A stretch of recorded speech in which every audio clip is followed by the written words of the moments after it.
সম্মানিত দর্শক, আমরা আজকে এসেছি সিলেট নগরীর ধোপাডিগির পার যে ওয়াকওয়েটি আছে এটিতে আসছি। এটি খুবই একটি দৃষ্টিনন্দন ওয়াকওয়ে। অন্যান্য ওয়াকওয়ের সাথে এটির যে পার্থক্য সেটি হচ্ছে এখানে টিকিট কেটে আপনাকে ঢুকতে হবে।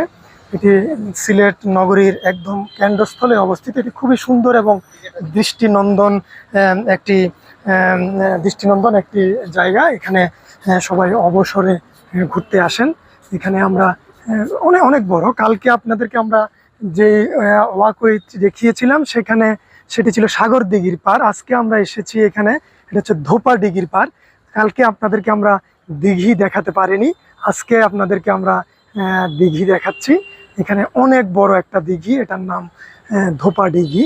আমরা এখানে মানুষ এখানে ঘুরতে এসে এখানে সৌন্দর্য, বিকেলবেলা এখানে পর্যটকের প্রচুর আনাগোনা থাকে। এখানে সবাই তাদের ইভিনিং ওয়াক এবং অনেকেই আছেন তারা মর্নিং ওয়াক করার জন্য এখানে আসেন। আমরা এখানে এর পাশে শিশু পার্ক আছে এবং এটি সিলেট শহরের একদম কেন্দ্রবিন্দুতে অবস্থিত অনেকটি বলা যায়।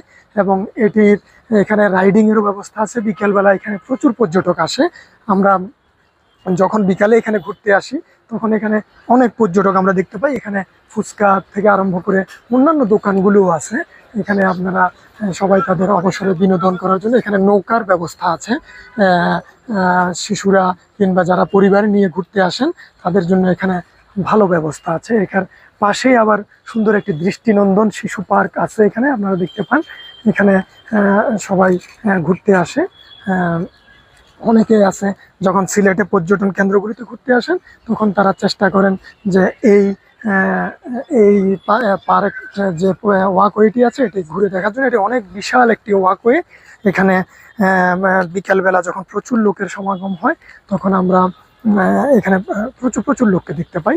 এবং সবচেয়ে মানে কন্ট্রারি যে কথাটি সেটি হচ্ছে ওই পাশে হচ্ছে সিলেট যে জেলা কারাগারটি, ওই পাশে হচ্ছে বদ্ধ জীবন আর এই পাশেই জাস্ট মুক্ত জীবন।